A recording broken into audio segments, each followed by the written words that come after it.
Good morning. I am John Mutchler, the pastor of the Ferndale Alliance Church, and it's Good Friday, the day that we remember Jesus' crucifixion. And I want to start with a question. How many people were crucified with Jesus that day? We'll come back and answer that in a few moments. It's called Good Friday because the word good has changed its meaning a bit over the years. The word good used to mean pious or holy. That's why sometimes we talk about a man, a lot of times at their funeral, being a good man or the good book. We've heard that phrase, the good book. That would be the Bible. It's a holy book. So I'd like to read a short account of the death and crucifixion of Jesus Christ. I've chosen the Gospel of John, chapter 19. It's found in all the Gospels, but I'm in chapter 19 of John in the Bible at verse 17, and it says this: carrying his own cross, Jesus went out to the place of the skull. The place of the skull, which in Aramaic is called Golgotha. There they crucified Jesus, and with him two others, one on each side and Jesus in the middle. Lots of things to unpack in there. I want to talk about this name Golgotha, which means the skull, the place of the skull. In Latin, it's Calvary. Calvary, we get the word cranium from that. But how did it get its name? Some people think it's called the skull because the hillside looks like a skull. That unfortunately is not true. It does not look like a skull, or maybe there were countless numbers of skulls buried there and it became the place of the skull. That also does not seem to be true as well. But there's an interesting story, and it goes back to King David. And in our church, up until the time of this pandemic, we've been studying this man named David, King David. And what is David most famous for but the slaying of the giant? So he's a young man, and he's called to fight this giant, and he takes him out with one stone, knocks him out, runs up to him, and takes the giant sword, cuts off his head, finishes the job off. But there's another detail to this story about David. It says he took that skull to a rather obscure, not well-known city at the time named Jerusalem. And he took the skull and he left it there. Presumably it was buried someplace there. What was the name of that giant? That's right, Goliath. But Goliath had a fuller name. He was a Philistine, and he was from one of 5 Philistine strongholds or cities called Gath. And so he was actually called Goliath of Gath. Now say that fast enough. Goliath of Gath. Goliath of Gath. Gath. Golgotha or Golgotha. And so it's very possible that this place is named after this defeated enemy of Israel, whose skull was buried in Jerusalem. Interesting idea.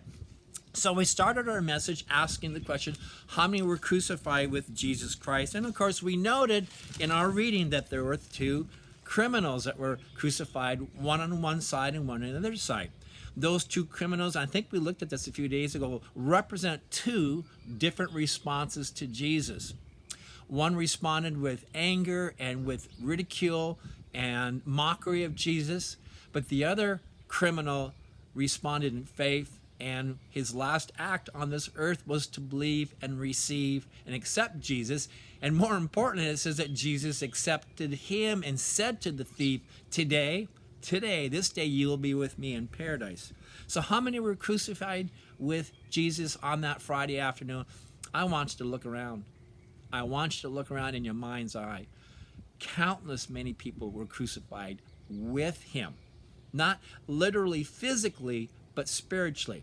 I'm going to share that with you from the book of Galatians. Galatians is a commentary on the gospel events by the Apostle Paul. I'm in chapter 2, verse 20. One of my favorite verses that I memorized a long time ago as a young Christian.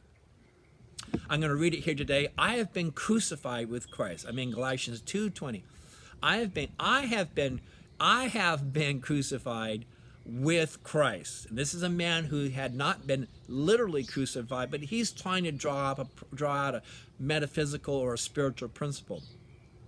I've been crucified with Christ, and I no longer live, but Christ lives in me, And the life I now live in the body, in the flesh, I live by faith in the Son of God who loved me and gave himself up for me.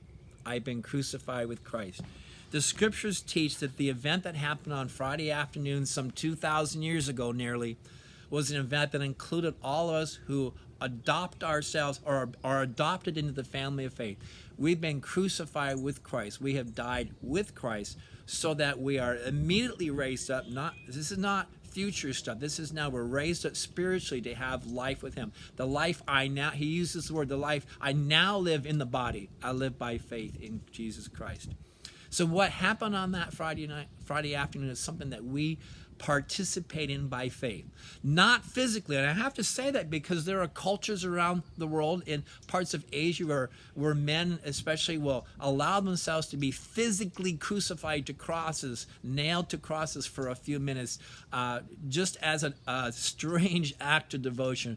I completely reject that because I think it minimizes what Jesus did for us, because what Jesus did for us was so much greater, and what he did was a completed work. In fact, he says his dying words are, "It is finished." What I've done here is it finishes the work of redemption and salvation.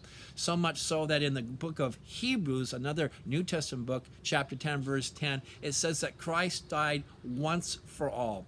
One-time death. Nobody else needs to exercise any kind of bodily sacrifice like that. He completed the work because of who he is. He was perfect. He was God's son, and he got the job done for us. So Friday afternoon, we were there with him on the cross, those of us who've chosen to embrace and love him by faith.